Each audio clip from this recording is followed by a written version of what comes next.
ಲೇಖನ ಏನೋ ಅಶ್ವಮೇಧದ ಬಗ್ಗೆ ಅಶ್ವಯಾಗದ ಬಗ್ಗೆ ಏನೋ ಬರ್ದಿರಿ. ಹೌದ್ ಹೌದು. ಅದನ್ನ ಫುಲ್ ಓದ್ಲಿಕ್ಕೆ ಆಗ್ಲಿಲ್ಲ, ಅದಕ್ಕೆ ನಿಮ್ಗೆ ಫೋನ್ ಮಾಡೋದು ಏನ್ ವಿಷಯ ತಿಳ್ಕೊಳ್ಳೋಣ ಅಂತ ಮಾಡಿದೆ.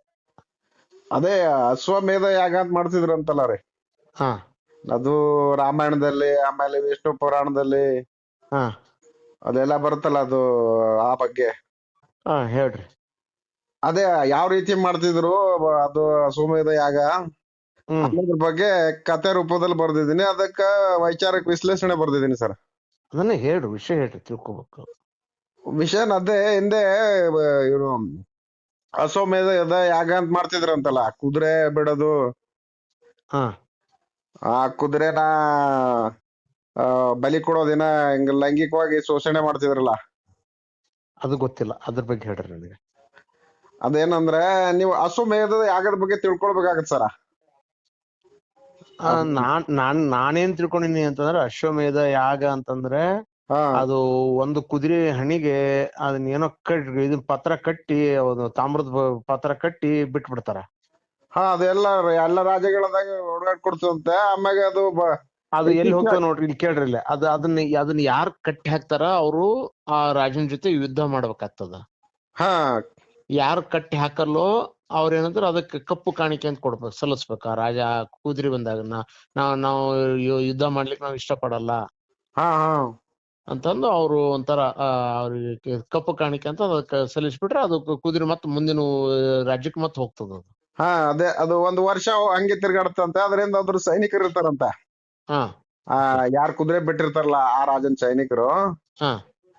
ಆಮೇಲೆ ಅದು ಒಂದ್ ವರ್ಷ ತಿರ್ಗಾಡಿ ಯಶಸ್ವಿಯಾಗಿ ತಿರ್ಗಾಡ್ ಬಂದ ನಂತರ ಅದನ್ನ ಯಜ್ಞಕ್ಕೆ ಬಲಿ ಕೊಡ್ತಾರಂತ ಒಂದಿನ. 3 ದಿನ ಇದು ವಿಷಯ ನನಗೆ ಗೊತ್ತಿರ್ಲಿಲ್ಲ.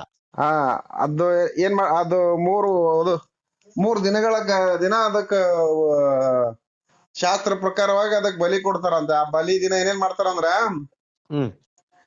ಅದಕ್ಕ ತುಪ್ಪದಿಂದ ಪೂಜೆ ಮಾಡ್ತಾರಂತ.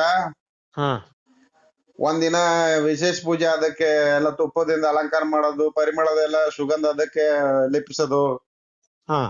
ಮತ್ತೊಂದ್ ದಿನ ದಾನ ಧರ್ಮ ಮಾಡ್ತಾನಂತ ರಾಜ. ಕೊನೆ ದಿನ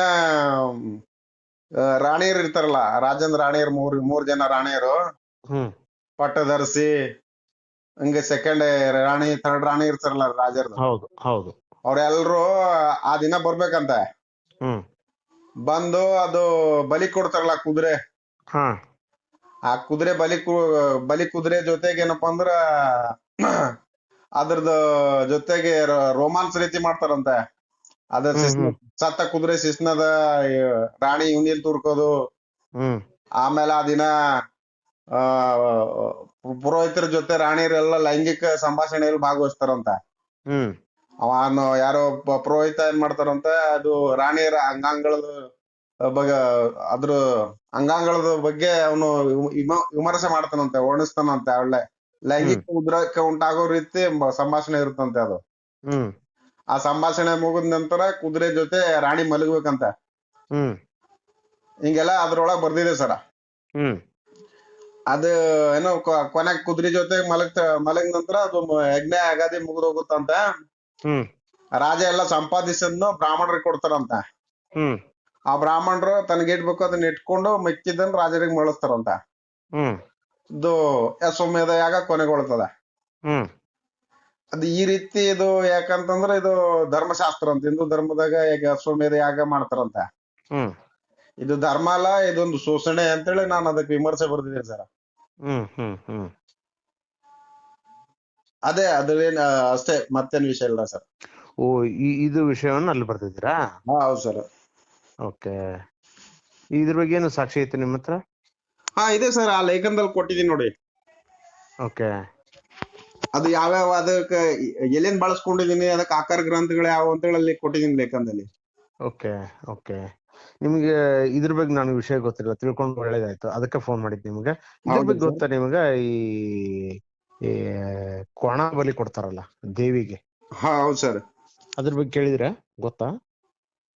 ಕೊಡ್ತಾರ ನಮ್ ಕಡೆ ಹಳ್ಳಿಲಿ. ಕೇಳಿದೀನಿ ಸರ್, ಪುರಾಣದ ಕಥೆಗಳು ಕೇಳಿದೀನಿ. ಯಾಕೆ ಅಂತ ಗೊತ್ತಾ ನಿಮ್? ಅದ್ರ ಹಿನ್ನೆಲೆ ಏನಂತ ಗೊತ್ತಾ? ಯಾಕೋ ಅದು ಹೋಗ್ಲಿ, ಅದು ಕೋಣ ಯಾರ ಮನಿದು? ಕೋಣ ಯಾರ ಮನಿದ ಗೊತ್ತಿಲ್ಲ ಸರ್. ಹೋಗ್ಲಿ, ಕೋಣವನ್ನ ಬಲಿ ಕೊಡೋರು ಯಾರು? ಈಗ ನೋಡಿ ಅದರಿಂದ ಒಂದ್ ದೊಡ್ಡ ಷಡ್ಯಂತ್ರ ಇರುತ್ತೆ ಸರ್. ಏನು ಒಂದು ಕಾರ್ಯಕ್ರಮ ಇರುತ್ತಲ್ಲ ಇದು, ಅದರಿಂದ ಒಂದು ದೊಡ್ಡ ಷಡ್ಯಂತ್ರ ಇರುತ್ತೆ. ಅದರಿಂದ ಗೌಡ ಕುಲ್ಕರ್ಣಿ ಅಂತಾರಲ್ಲ ಈ ಕಡೆ ನಮ್ ಕಡೆ ಭಾಷೆಯಲ್ಲಿ, ಅವ್ರ ಕೈವಾಡ ಇರುತ್ತೆ. ಆಗ ಅದು ಹೆಂಗ ಮನುಷ್ಯರಿಗೆ ಕೊಡ್ತಿದ್ರಂತೆ ಬಲಿ, ಅದು ಕಾಲಕ್ರಮೇಣವಾಗಿ ಮನುಷ್ಯರಿಂದ ಪ್ರಾಣಿಗಳಿಗೆ ಬಂದಿದೆ. ಅದರಿಂದ ಒಂದ್ ದೊಡ್ಡ ಕತೆ ಇದೆ ಸರ್, ಕೋಣ ಬಲಿ ಕೊಡೋದು ಅಂದ್ರೆ ಹೆಂಗಂದ್ರೆ. ಕತೆ ಕೇಳಿದ್ರೆ ನೀವು ಫ್ರೀ ಆಗಿದ್ರಂದ್ರೆ ಅದ ಕತೆ ಕೂಡ ಹೇಳ್ತೀನಿ. ಹೇಳ್ರಿ, ಅದನ್ನ ಹೇಳ್ರಿ, ಅದನ್ನ ಕೇಳ್ಬೇಕು. ಅದೇ ಒಂದು ಕತೆ ಪ್ರಕಾರ ಅದು ನಿಮ್ ಕಡೆ ನಮ್ ಕಡೆ ಮರ್ಗಮ್ಮ ಲಕ್ಷ್ಮಿ ಅಂತಾರ ಸರ್. ಹೌದು, ದೇವತೆಗಳ ಹೆಸರುಗಳು, ಗ್ರಾಮ ದೇವತೆಗಳು ಮರ್ಗಮ್ಮ ಅಂದ್ರೆ. ಹೌದು. ಅದೇನೋ ಒಬ್ಬ ಕೆಳ ಜಾತಿಯವನ್ ಇರ್ತಾನಂತೆ. ಅವನ ಹೆಸರು ಮಾರ ಇರುತ್ತೆ. ಮಾರ ಅಂತ ಕೆಳ ಜಾತಿಯವನು. ಆ ಮಾರ ಏನ್ ಮಾಡ್ತಾನೆ, ಬ್ರಾಹ್ಮಣ ಬಲಿ ಕೆಲ್ಸಕ್ಕೆ ಇರ್ತಾನೆ, ಜೀತ ಕೆಲ್ಸ ಮಾಡ್ಕೊಂಡಿರ್ತಾನೆ. ಅವ್ನ್ ಬ್ರಾಹ್ಮಣ ಯಾವ ರೀತಿ ಪೂಜೆಗಳನ್ನ ಮಾಡ್ತಾನ ಅದನ್ನೆಲ್ಲ ನೋಡ್ಕೊತಾನೆ, ಪೂಜೆನ ಕಲ್ಕೊಳ್ತಾನೆ. ಯಾಕಂದ್ರೆ ಇವ್ನ್ ಶೂದ್ರ, ಅವನಿಗೆ ಎಲ್ಲ ಮಂತ್ರಗಳು ಕಲಿಯೋದು, ಶಿಕ್ಷಣ ಕಲಿಯೋದು ಇರಲ್ಲ. ಇವನ್ ಹಾಗೆ ಅವ್ರ ಮನೇಲಿ ಕೆಲಸ ಮಾಡ್ಕೊಂಡು, ಅವ್ರ ತೋಟ ಗದ್ದೆಯಲ್ಲಿ ಅವ್ರದ್ದು ಏನೋ ಕಸ ಇದು ಕೆಲಸ ಮಾಡ್ಕೊಂಡಿದ್ದಾಗ ಇವನೆಲ್ಲ ಮಂತ್ರಗಳನ್ನ ಬಾಯಾಟ್ ಮಾಡ್ಕೊಳ್ತಾನೆ. ಮಾಡ್ಕೊಂಡು ಅವನ್ ಏನ್ ಮಾಡ್ತಾನೆ, ಆ ಊರ್ ಬಿಟ್ಟು ಸುಮಾರು ದೂರಿಗೆ ಹೋಗಿ ಅಲ್ಲಿ ನಾನು ಬ್ರಾಹ್ಮಣ ಅಂತ ಹೇಳ್ಕೊಂಡು ತಿರ್ಗಾಡ್ತಿರ್ತಾನ. ಆ ಊರಾಗಿನ ಬ್ರಾಹ್ಮಣ ಏನ್ ಮಾಡ್ತಾನೆ, ಇವನು ನಮ್ ಕಾಸದವನ್ ಅಂತ ಹೇಳ್ಬಿಟ್ಟು ಅವನಿಗೆ ಅಲ್ಲೇ ಕೆಲ್ಸಕ್ಕೆ ಇಟ್ಕೋತಾನೆ. ಇಟ್ಕೊಂಡು ಮಗಳಿಗೆ ಕೊಡ್ತಾನೆ. ಅವ್ನ್ ಕೇಳ್ತಾನೆ, ನೀನ್ ಯಾರಪ್ಪ? ನಾನ್ ಹಿಂಗ ಒಬ್ಬ ಬ್ರಾಹ್ಮಣ, ನನಗ ಯಾರು ಇಲ್ಲ, ನಾನು ಅನಾಥ, ನಾನ್ ಹಿಂಗೆ ಕೆಲ್ಸ ಹುಡ್ಕೊಂಡ್ ಬಂದಿದೀನಿ ಅಂತ ಹೇಳ್ತಾನೆ ಅಲ್ಲಿ ಕತೆ. ಓಕೆ, ನೀನು ಇಲ್ಲೇ ಇರು, ನನಗೊಬ್ಬ ಮಗಳಿದ್ದಾಳೆ, ಅವಳನ್ ಮದ್ವೆ ಮಾಡ್ಕೊಂಡು ಇಲ್ಲಿ ನನ್ ಜೊತೆಗೆ ಕೆಲ್ಸ ಮಾಡ್ಕೊಂಡು ಚೆನ್ನಾಗಿರು ಅಂತೇಳಿ ಅದ ಯಾರಿಗ್ ಕೊಡ್ತಾಳೆ ಅಂದ್ರೆ ಬ್ರಾಹ್ಮಣನ ಮಗಳಿಗೆ ಕೊಡ್ತಾನೆ. ಆ ಬ್ರಾಹ್ಮಣನ ಮಗಳು ಯಾರಂದ್ರೆ ಗ್ರಾಮ ದೇವತೆ ಮರಗಮ್ಮ. ಆ ಮರಗಮ್ಮ ಮತ್ತು ಮಾರಮ್ಮನ ಮದ್ವೆ ಆಗತ್ತೆ ಸರ. ಮದ್ವೆ ಆಗಿ ಮಕ್ಕಳುಗಳಾಗ್ತಾವಂತೆ. ಮಕ್ಕಳು ಆದ ನಂತರ ಈಗ ಮಾರ ಏನ್ ಊರ್ ಬಿಟ್ಟಿದ್ನಲ್ಲ, ಸುಳ್ಳು ಹೇಳಿದ್ನಲ್ಲ ಇವನು ಕೆಳ ಜಾತಿ ಅವನು, ಅವನ್ ತಾಯಿ ಇರ್ತಾಳೆ, ಅವನಿಗೆ ಒಬ್ಳು ತಾಯಿ ಇರ್ತಾಳೆ. ತಾಯಿ ಅವನಿಗೆ ಹುಡ್ಕೊಂಡ್ ಬರ್ತಾಳೆ. ಹುಡ್ಕೊಂಡ್ ಬಂದಾಗ ಹೆಂಗೆ ಪತ್ತ ಹಚ್ಕೊಂಡು ಬರ್ತಾಳೆ. ಅವನ ತಾಯಿ ಬಂದಿದ ನೋಡ್ತಾನೆ. ನೋಡಿದ ತಕ್ಷಣ ಹೇಳ್ತಾನೆ, ಇವಳು ಬಂದಿದ್ದಾಳ ನಾನು ಹುಡ್ಕೊಂಡು ಅಂತೇಳಿ. ಅಮ್ಮ, ನೀನು ಬಂದಿದ್ ಚೆನ್ನಾಗಾಯ್ತು, ನಿನ್ಗ್ ಮೂಕ್ ಅಂತ ಹೇಳ್ತೀನಿ ನಾನು. ನಿನ್ ಜಾತಿ ಹೇಳ್ಕೊಳ್ಬೇಡ, ಜಾತಿ ಹೇಳ್ಕೊಂಡ್ರು ನಾನು ಉಳಿಯಲ್ಲ, ನೀನು ಉಳಿಯಂಗಿಲ್ಲ. ನಮ್ ಜಾತಿ ಹೇಳ್ಬೇಡ. ನೀನ್ ಏನ್ ಕೇಳಿದ್ರು, ನನ್ನ ಹೆಂಡತಿ ಏನ್ ಕೇಳಿದ್ರು ನೀನು ನಾನು ಮೂಗಿ ತರ ನೀನ್ ವರ್ತಿಸು ಅಂತ ಹೇಳ್ತಾನ. ಆಯ್ತಪ್ಪ, ಓಕೆ ಅಂತೇಳಿ ಮನೆಗ್ ಕರ್ಕೊಂಡ್ ಹೋಯ್ತಾನ. ಮನೆಗ್ ಕರ್ಕೊಂಡ್ ಹೋದಾಗ ಇವಳು ಗ್ರಾಮ ದೇವತೆ ಅಂತ ಹೇಳ್ತಾರಲ್ಲ ಈಗಿಂದು ಮರಗಮ್ಮ, ಮಾರನ ಹೆಂಡತಿ, ಅವಳೇನ್ ಮಾಡ್ತಾಳಂತೆ, ಅತ್ತೆ ಬಂದಿದ್ದಾಳೆ ತುಂಬಾ ದಿನಗಳ ನಂತರ ಅಂತೇಳಿ ಸ್ಪೆಷಲ್ ಆಗಿ ಅದು ಏನೋ ಒಂದು ಐಟಮ್ ಮಾಡ್ತಾಳೆ, ಸ್ವೀಟ್. ಆ ಸ್ವೀಟ್ ನೀಡಿದಾಗ ಅವಳು ಏನ್ ಉದ್ಗಾರ ಮಾಡ್ತಾಳಂತೆ ತಿನ್ನೋ ಖುಷಿಯಿಂದ, ಏನಮ್ಮೆ ಮಾಂಸದ ಪೀಸ್ ತೊಂಡು ಇಷ್ಟೊಂದ್ ದೊಡ್ಡದಾಗ ಕಟ್ ಮಾಡಿದ್ಯಾ ಅಂತಾಳಂತೆ. ಅಂದ್ರೆ ಅವಳು ಮಾಂಸ ತಿಂತಾಳ, ಇವಳು ಬ್ರಾಹ್ಮಣ ತಿನ್ನೋಳ. ಗೊತ್ತು. ಆಗ ಅವಳು ಜಾತಿ ಗೊತ್ತಾಗುತ್ತಂತೆ ಮರಗಮ್ಮಗೆ. ಇವನ್ ನಾ ಸುಳ್ಳು ಹೇಳಿದಾನೆ ಮಾರ, ನನ್ ಗಂಡ ಇವನ್ ಕೆಳ ಜಾತಿಯವನು, ಇವನ್ ಬ್ರಾಹ್ಮಣ ಅಲ್ಲ, ನನ್ ಜಾತಿ ಕೆಟ್ಟಿದೆ ಅಂತೇಳಿ ಅವಳೆಲ್ಲ ಗಂಡನ್ ಜೊತೆ ಜಗಳ, ಅತ್ತೆ ಮತ್ತು ಗಂಡನ್ ಜೊತೆ ಜಗಳ ಮಾಡಿ ತಂದೆ ಹತ್ರ ಹೋಗ್ತಾಳಂತೆ. ಅಪ್ಪ, ಹಿಂಗ ಅವನು ನನಗ್ ಮೋಸ ಮಾಡ್ದ, ಅವನ್ ಬ್ರಾಹ್ಮಣ ಅಲ್ಲ, ಅವ್ನ್ ಶೂದ್ರ, ಅವ್ನ್ ಕೆಳ ಜಾತಿ, ಅವ್ನ್ ದಲಿತ, ಅವ್ನ್ ನಮಗ್ ಈ ರೀತಿ ಎಲ್ಲಾ ಮೋಸ ಮಾಡಿದಾನೆ, ನಾನು ಅವನ್ ಜೊತೆ ಸಂಸಾರ ಮಾಡಲ್ಲ ಅಂತ ಮನೆಗ್ ಬರ್ತಾಳಂತೆ, ತವ್ರ ಮನೆಗೆ. ಆಗ ಅರಪ್ಪ ಹೇಳ್ತಾನಂತೆ, ನೋಡು ನೀನು ಕೊಟ್ಟ ಹೆಣ್ ಕುಲಕ್ ಹೊರಗೆ ನೀನ್ ಮದ್ವೆ ಆಗಿ ನಾನ್ ಮದ್ವೆ ಮಾಡ್ಬಿಟ್ಟಿದ್ದೇನೆ, ಈಗ ನನ್ ಕುಲದವಳು ಅಲ್ ನೀನು, ಮಾರನ್ ಕುಲದವಳು, ಕೆಳ ಜಾತಿಯವಳು, ನೀನ್ ಅವನ್ ಜೊತೆ ಸಂಸಾರ ಮಾಡು, ಇಲ್ಲ ಅಂತಂದ್ರೆ ದರ್ಭ ಹುಲ್ಲಿನಲ್ಲಿ ಸುಟ್ಕೊಂಡ್ ಸಾಯಿ ಅಂತ ಹೇಳ್ತಾಳಂತೆ. ಅವಳ ಏನ್ ಮಾಡ್ತಾಳಂತೆ, ತನ್ನ ಎಲ್ಲಾ ಮಕ್ಕಳುಗಳನ್ನ ತಗೊಂಡು ದರ್ಭ ಹುಲ್ ಹಾಕೊಂಡು ಸುಟ್ಕೊಂಡ್ ಸತ್ತೋಗ್ತಾಳಂತೆ. ಯಾರೋ ಗ್ರಾಮ ದೇವತೆ ಮರಗಮ್ಮ. ಸತ್ ಹೋದ ನಂತರ ಏನ್ ಮಾಡ್ತಾಳಂತ ಗೊತ್ತ್ರಿ, ಎಲ್ಲ ಊರಿಗೆ ಕಾಳಕ್ ಶುರು ಮಾಡ್ತಾಳಂತ. ಊರಿಗೆ ಅನಿಷ್ಟ ಉಂಟಾಗತ್ತಂತೆ, ಬರಗಾಲ ಬರುತ್ತಂತೆ, ಕಾಲ್ರಾ, ಮಲೇರಿಯಾ ಅಂತಿಂತವೆಲ್ಲ ರೋಗಗಳು ಬರ್ತಾವಂತೆ, ಸಾಂಕ್ರಾಮಿಕ ರೋಗಗಳು. ಯಾಕೆ ಹೆಂಗ ಆಗ್ತಾ ಇದೆ ಅಂತಂದ್ರೆ, ಒಬ್ಬ ಶೂದ್ರ ಸುಳ್ಳು ಹೇಳಿ ಬ್ರಾಹ್ಮಣರ ಹೆಣ್ಣನ್ನ ಮದುವೆ ಮಾಡ್ಕೊಂಡು ಜಾತಿ ಕೆಡಿಸಿದಾನೆ, ಧರ್ಮ ಭ್ರಷ್ಟ ಮಾಡಿದಾನೆ. ಅದರ ಪ್ರತಿಫಲವಾಗಿ ಊರಿಗೆಲ್ಲ ಕ್ಷಾಮ ಬರ್ತಾ ಇದೆ, ಮರ್ಗಿ ಬ್ಯಾನಿ ಬರ್ತಾ ಇದೆ. ಅದಕ್ಕೆ ಪರಿಹಾರ ಬೇಕು. ಅವಳು ಕೋಪಿಸ್ಕೊಂಡಿದ್ದಾಳೆ, ಅವಳ ಆತ್ಮ ಶಾಂತಿ ಸಿಗ್ಬೇಕಾದ್ರೆ ಏನ್ ಮಾಡ್ಬೇಕು ಗೊತ್ತಾ? ಕೋಣ ಬಲಿ ಕೊಡ್ಬೇಕು, ಊರ್ ಜಾತ್ರೆ ಮಾಡ್ಬೇಕು. ಆಗ ಕೋಣ ಅಂದ್ರೆ ಯಾರು? ಅವನ ಮಾರ, ಶೂದ್ರ ಜಾತಿ, ಅವನ ಅದನ್ನೆಲ್ಲ ದಲಿತ, ಮರಗಮನ್ ಗಂಡ ಕೋಣ. ಅವನಿಗೆ ಅದು ಅವನಿಗೆ ಕಡ್ದಾಕ್ತಾರಂತ.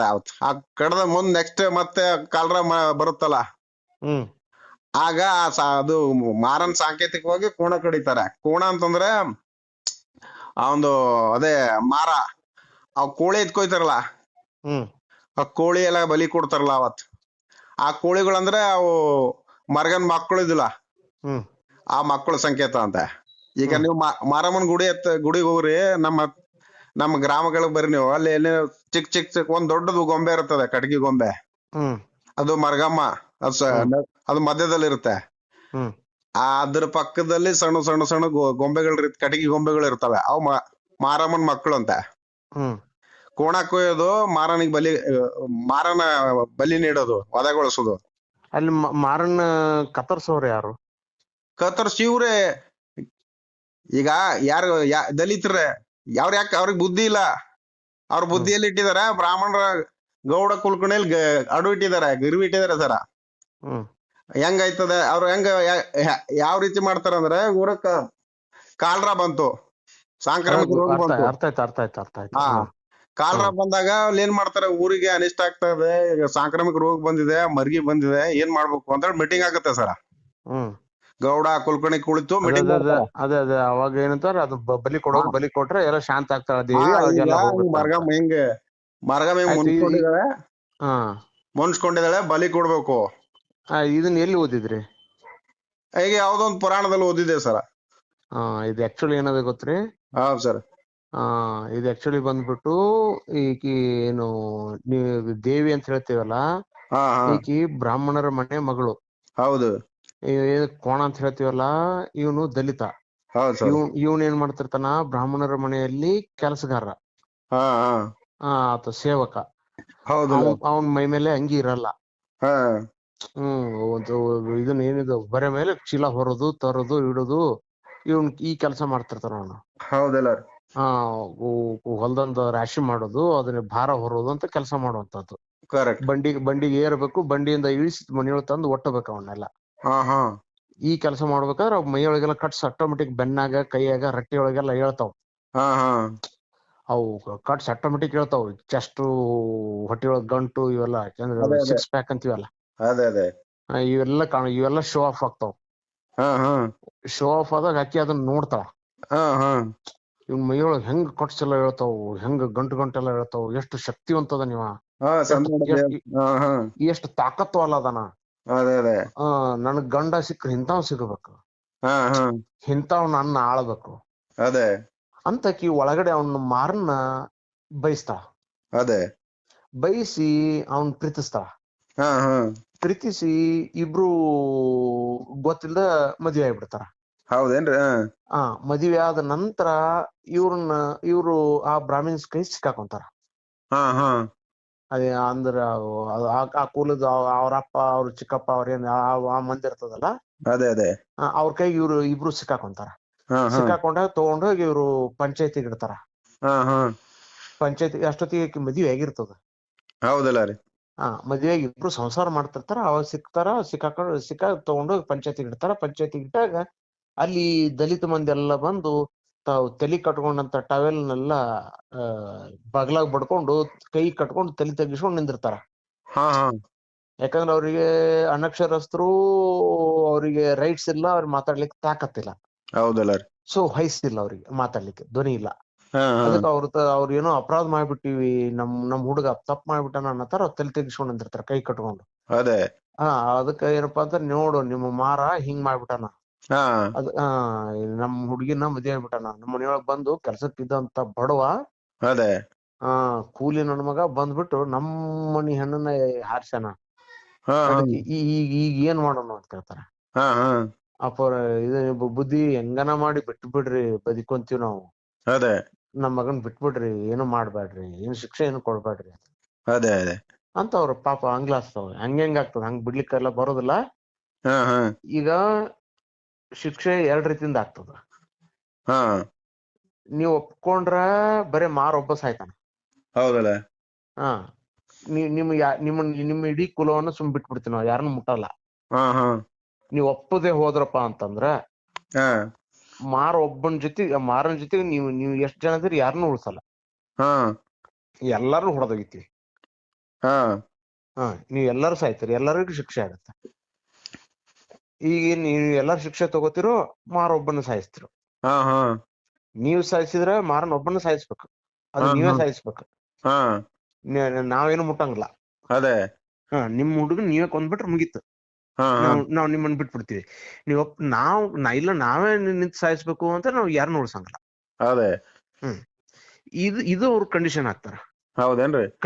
ಕಂಡೀಷನ್ ಹಾಕಿದಾಗ ಅವ್ರು ವಿಧಿ ಇಲ್ಲ. ಯಾಕಂದ್ರೆ ಎಲ್ಲಾರು ಸಾಯೋದ್ಕಿಂತ ಒಬ್ಬನ ಸಾಯಿಸೋದು ಅದೇ ಆಪ್ಷನ್ ಅವ್ರಿಗೆ ಉಳಿತದ. ಹೌದಲ್ಲ ರೀ.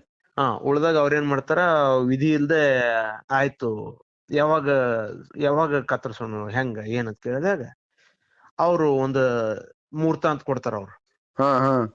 ಅದು ಏನಪ್ಪಾ ಅಂತಾರೆ, ಈ ಊರ್ ಜಾತ್ರೆ ನಡೆಯೋಕ್ಕಿಂತ ಮೊದಲೇನಿತ್ತು, 11 ದಿವ್ಸ ಮುಂಚೆ ಅಂತಿತ್ತು ಫಸ್ಟ್. ಹೌದೇನ್ರಿ? 11 ದಿವ್ಸ ಮುಂಚೆ ಇತ್ತು. ಆಮೇಲೆ ಅದು 1 ವಾರಕ್ಕೆ ಬಂತು. ಆಮೇಲೆ 5 ದಿವ್ಸಕ್ ಬಂತು. ಆಮೇಲೆ 3 ದಿವ್ಸಕ್ ಬಂತು. ಕೆಲವು ಕಡೆ 5 ದಿವ್ಸಕ್ಕೆ ಮುಂಚೆ ಐತಿ, ಕೆಲವು ಕಡೆ 1 ವಾರ ಮುಂಚೆ ಐತಿ, ಕೆಲವು ಕಡೆ 3 ದಿವ್ಸ ಮುಂಚೆ ಐತಿ, ಕೆಲವು ಕಡೆ 1 ದಿವ್ಸ 2 ದಿವ್ಸ ಮುಂಚಿತವಾಗಿನೂ ಮಾಡ್ತಾರ. ಹೌದೌದು ಸರ್. ಈಗ ಇಲ್ಲಿ ತನಕ ಬಂದ್ ನಿಂತದ. ಆದ್ರೆ ಅವತ್ತಂತೂ ಮಾಡೋದಿಲ್ಲ, ಅಡ್ವಾನ್ಸೇ ಮಾಡ್ತಾರ. ಅಡ್ವಾನ್ಸ್ ಅನ್ನೋ ಪದ್ಧತಿ ಅಂತೂ ಇನ್ನೂ ಹೋಗಿಲ್ಲ. ಅದೇ ಅದೇ ಅದೇ ಅದೇ ಆ ರೂಲ್ಸ್ ಅಂತೂ ಇನ್ನೂ ಹೋಗಿಲ್ಲ. ಅದು ಹೌದಲ್ಲ ರೀ. ಹೌದ್ರಾ? ಇದೇನಪ್ಪಾ ಅಂತಂದ್ರ ಇದನ್ನ ಆಕಿನ ದೇವಿಗೆ ಏನಂತಂದ್ರ ಆಕಿ ಕುಂತಿರ್ತಾಳಲ್ಲೇ, ಕುಂತಾಗ ಆಕಿನ ಎದುರಿಗೆ, ದೇವಿ ಅಂದ್ರೆ ಅವ್ನ ಹೆಂಡತಿ, ಕೆಲ್ ಕುಂತಿರ್ತಾಳ. ಆಕಿನ ಎದುರಿಗೆ ಅವನ್ನ ಕೊಳ್ಳಾಗ ಹಾರ ಹಾಕಿ ಎಲ್ಲರ ಎದುರು ತಗೊಂಡ್ಬಂದು ಅವ್ರ ಮಂದಿನೇ ಕತ್ತರಿಸ್ತಾರ. ಕತ್ತರಿಸಿದಾಗ ಅದ ಕತ್ತರಿಸಿದಂತ ರಕ್ತ ಇರ್ತದಲ್ಲ, ಆಕಿ ದೇವಿ ಹಣ್ಣಿಗೆ ಮುಖಕ್ಕೆ ಹೋಗ್ಬಿಟ್ಟು ರಪ್ ಅಂತಂದು ಹಿಂಗ ರಾಸ್ತದ, ಸಿಡಿತದದು. ಅದೇ ಆಕಿ ಅದು ಸಿಡಿದ್ಕೊಳಕಿ ಅಂತ ಕಣ್ಣು ಅಗಲು ಮಾಡಿ ಬಾಯಿ ತೆಗೆದು ನಾಲಿಗೆ ಹೊರ ತೆಗಿತಾಳಕಿ. ಅಂತ ಚೀರ್ತಾಳ. ನಾಲಿಗೆ ಹೊರ ತೆಗೆದು ಕೆಟ್ಟ ಧ್ವನಿ ಮೇಲೆ ಕಿರ್ಸ್ತಾಳಕಿ. ಹೌದೇನ್ರಿ? ಆ ಕಿರ್ಚುದನ್ನೇ ಅದನ್ನ ಹಂಗೆ ದೇವಿನ ಮಾಡಿ ಕುಂದ್ರಸ್ಯಾರ. ಮತ್ತೀಗ ಅದು ಅಲ್ಲಿಗೆ ಮುಗಿದು ಹೋಗ್ಬೇಕಿತ್ತು ಸರ್, ಮುಂದ್ ಕಂಟಿನ್ಯೂ ಯಾಕೆ ಮಾಡಿದಾರ ಕೇಳ್ರಿ. ಓಕೆ, ಮುಂದಿಂದ ಹೇಳಿ. ನಿಮ್ಗೆ ಅಲ್ಲಿ ಪಿಕ್ಚರ್ ಸ್ಟಿಲ್ ಮಾಡಿ ಅಲ್ಲಿ ಈಗ ಏನ್ ಬಂದದನ್ನ ತೋರಿಸ್ತಾ ಇದ್ದೀನಿ ನಿಮ್ಗೆ. ಅದೇ ಓಕೆ. ಅದೇ ರೂಪವನ್ನ ಈಗ ದೇವಿ ಕೊಟ್ಟಿದಾರ. ಹೌದು ಸರ್, ಹೌದೌದು. ಆಕೆ ಹಂಗೆ ಕಣ್ಣಗಲ್ ಮಾಡಿ ನಾಲಿಗೆ ಹೊರ ಹಚ್ಚಿದ್ದೈತಲ್ಲ, ಅದು ಆಕಿನ ಇದಕ್ಕೆ ಆಕ್ರಂದನ. ಅದು ಅದೇ ಅದೇ ಅದೇ ಆಕೆ ತನ್ನ ಇದನ್ನ ಆಕ್ರಂದನ ಮಾಡುವುದನ್ನ ಚಿತ್ರ ಅದು. ಹೌದೇನ್ರಿ? ಆ ನಂತರ ಏನಾಗ್ತದ, ಆಕಿನ ತನ್ನ ಕಣ್ಣೆದ್ರಿ ಆಕಿ ಆಕಿನ ಗಂಡನ್ ಕತ್ತರಿಸ್ತಾರ. ಕತ್ತರ್ಸೋರ್ಗ ಅದು ಏನಂತಂದ್ರ ಆಕಿನ ಹಣಿ ಮೇಲೆ ಕುಂಕುಮ ಹಳಕಸ್ತಾರ, ಕೈಯನ್ ಬಳಿ ಹೊಡಿತಾರ, ಆಕಿನ ರಂಡು ಮುಂಡಿ ಮಾಡ್ತಾರ. ಹೌದೇನ್ರಿ? ನಿನ್ನ ಗಂಡ ಸತ್ತ ಅಂತಂದು ಅದೇ ಮಾಡಿ ಇಲ್ಲಿ ದೇವಿಗೂ ಹಂಗೆ ಮಾಡ್ತಾರ. ನಂತರ ಏನೈತಿ, 3 ದಿವಸ 5 ದಿವಸ 1 ವಾರ ಅವ್ರದೇನು ವಿಧಿ ವಿಧಾನ ಐತಿ, ಅವ್ರದೇನ್ ಮೆಥಡ್, ಆಯಾ ಊರಾಗ ಏನ್ ಪದ್ಧತಿ ಇದೋ ಆ ಪ್ರಕಾರ ಅಷ್ಟು ದಿವ್ಸ ಬಿಟ್ಟ ನಂತರ ನೀರ್ ತಂದು ತೊಳಿತಾರ. ಅದನ್ನ ದೇವಿನ ತೊಳಿತಾರ. ದೇವಿ ಸ್ನಾನ ಮಾಡಿ ತಲೆ ಮೇಲೆ ನೀರ್ ಹಾಕಿ ಸ್ನಾನ ಮಾಡಿಸಿ ಮತ್ತ ತಿರ್ಗಾ ಆಕಿಗೆ ಎಲ್ಲಾ ಅಲಂಕಾರ ಮಾಡ್ತಾರ. ಹಣಿ ಮೇಲೆ ಕುಂಕುಮ ಇಟ್ಟು, ಹೂ ಮುಡಿಸಿ, ಹೊಸ ಸೀರೆ ಉಡಿಸಿ, ಕೈಯ ಹಸಿರು ಬಳಿ ಹಾಕಿ ಮತ್ತ ತಿರ್ಗಾ ಅಲಂಕಾರ ಮಾಡ್ತಾರ. ಹೌದೇನ್ರಿ? ಅಲಂಕಾರ ಮಾಡಿದಾಗ ಯಾವುದೇ ಬಲಿ ಕೊಡುವುದಿಲ್ಲ.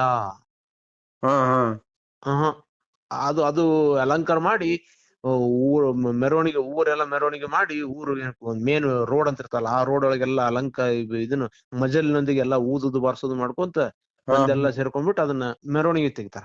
ಅದೇ ಅದೇ ಮೆರವಣಿಗೆ ಮಾಡ್ಕೊಂಡ್ ಬಂದು ಅದನ್ನ ಜಾತ್ರೆ ಮಾಡ್ತಾರ. ಹೌದಲ್ಲ ರೀ. ಇದು ಮುಂದೇನೈತಲ್ಲ, ಈ ಕ್ವಾಣ ದಲಿತರ ಮನಿದು. ಅದನ್ನ ಕತ್ತರಿಸೋರು ದಲಿತರೇ. ಹೌದಲ್ಲ ರೀ.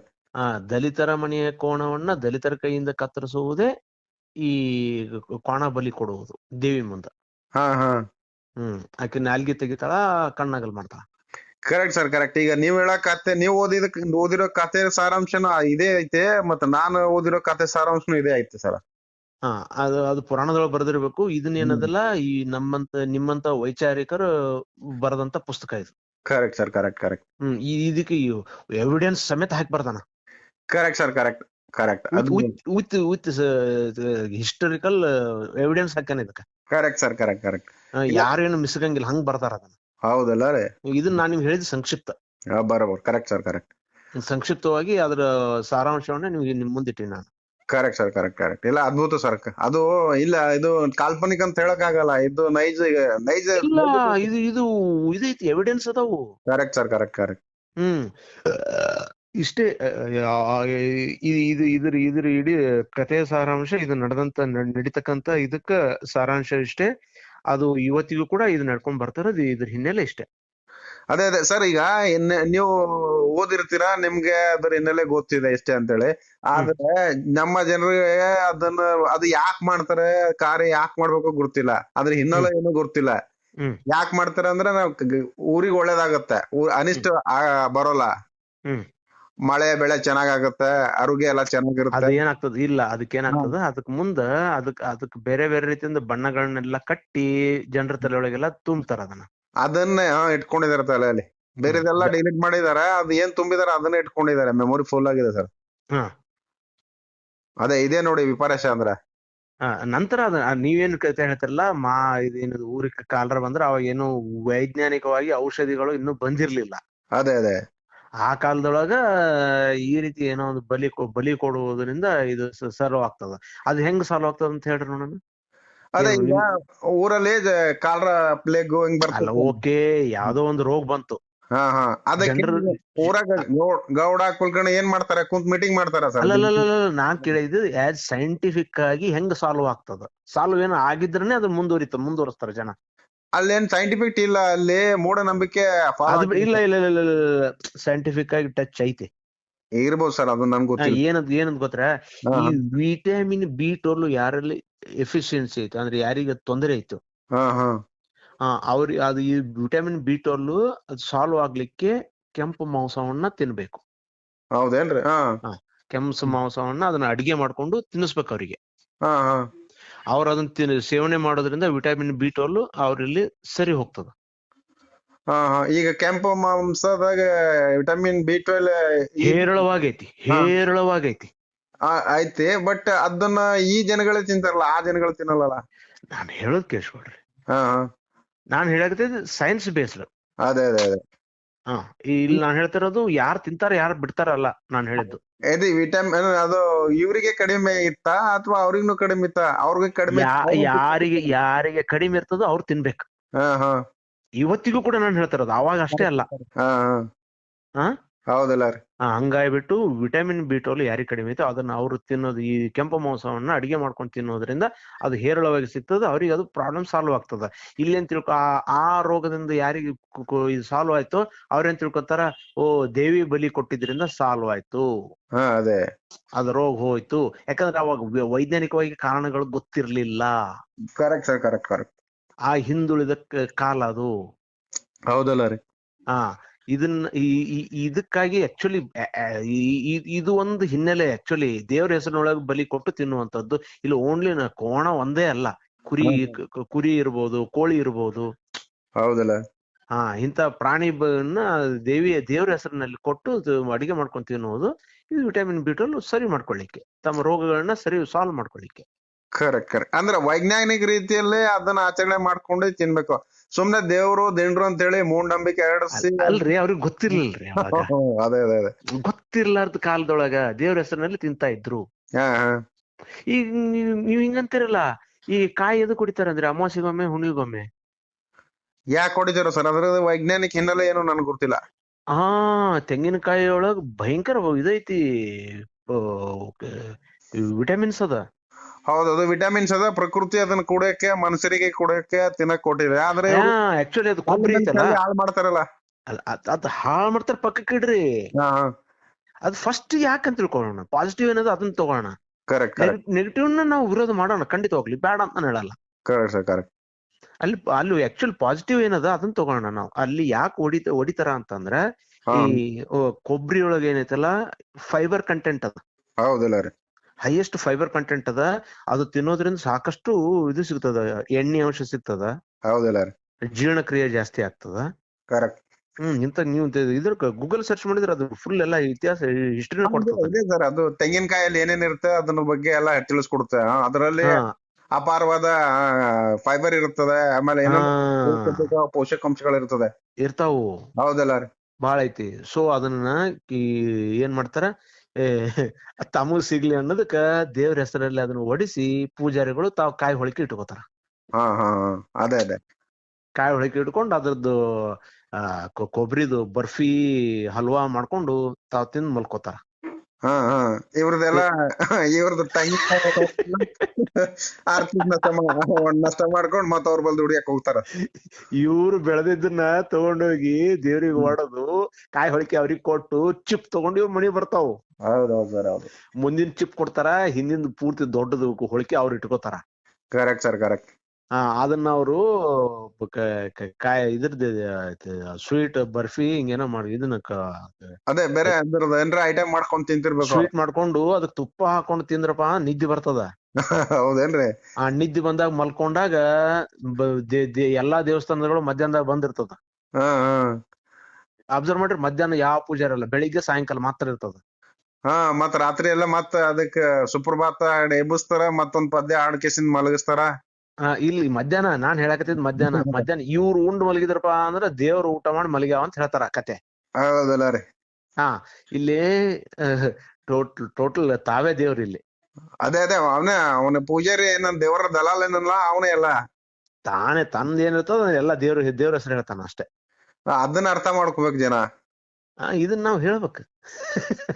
ಹೇಳಿದ್ರೆ ಶಾಪ್ ಹಾಕ್ತಾರ ಸರ. ಮತ್ ಕೇಳ್ರಿ ಇಲ್ಲೇ ಯಾವ್ದಿದು ಏನೋ ವಿಷಯ ಹೇಳಕತ್ತಿದ್ದೆ. ಈ